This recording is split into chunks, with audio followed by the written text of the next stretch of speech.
Bonjour à tous. Pour cette vidéo, on va traiter ensemble l'exemple qui est dans le cours. L'exemple, la partie C.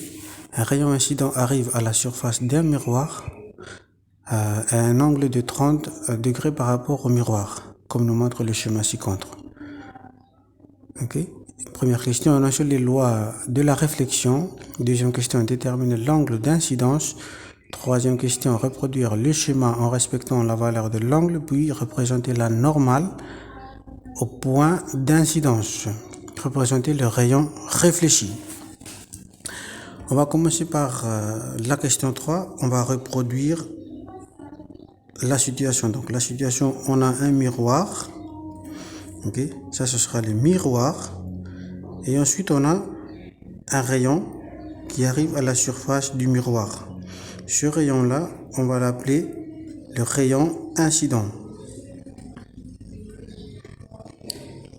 Voilà. Et ce rayon-là fait un angle de 30 degrés par rapport au miroir. Donc, le point de contact entre le rayon et le miroir, ce sera le point I, le point d'incidence.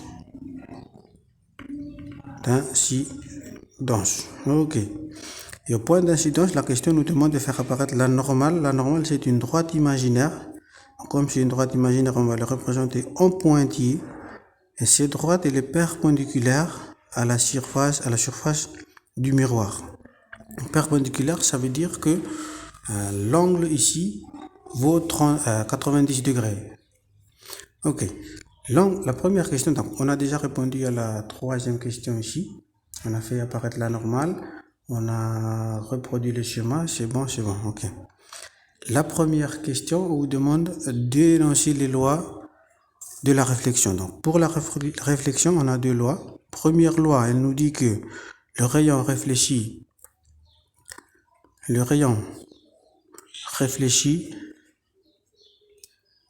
et le rayon incident sont situés dans le plan d'incidence. Voilà. Deuxième loi, l'angle. Deuxième loi, maintenant, elle parle des angles. Pour la première loi, parle des rayons. La deuxième loi parle des angles. L'angle d'incidence, qu'on va l'appeler petit i, est égal à l'angle de réflexion, qu'on va l'appeler petit r. Donc, pour notre cas, on a appelé petit i et petit r. Par contre, dans certains livres ou sur l'internet, vous pouvez trouver des différentes lettres. Par exemple, ici, on peut mettre alpha et bêta, ou bien A et B, etc., etc.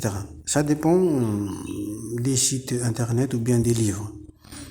Ça veut dire tout simplement que les deux lettres ici peuvent changer en fonction des exercices. Ok. La deuxième question vous demande de déterminer l'angle d'incidence. Donc, l'angle d'incidence, il est déterminé à partir de la normale. Ça veut dire qu'on le mesure à partir de la normale. Donc, à partir de la normale ici, on mesure cet angle. Donc, on sait qu'ici, on a 90. Donc, pour avoir la valeur de cet angle, on fait 90. Donc, l'angle incident, qu'on va appeler I, est égal à 90 moins 30 qui est là. Et ça va faire 60 degrés. Donc, l'angle d'incidence ici vaut 60 degrés. Voilà. Et après, pour représenter le rayon réfléchi, on va tenir compte de la deuxième loi, sachant que I est égal à R. Donc, on va mesurer un angle ici de 60 degrés. Et après, on va tracer le rayon réfléchi. Rayon réfléchi. Donc, ici, vous mesurez avec votre rapporteur un angle de 60 degrés. Voilà. Et après, une autre petite remarque, quand vous tracez les rayons, okay, les rayons, ce ne sont pas des droits. Donc, toujours mettre une flèche pour indiquer que le rayon arrive de ce côté-là et il part de ce côté-là. Voilà, c'est tout pour cette vidéo. Si vous avez des questions, n'hésitez pas à poser en commentaire. Allez, ciao!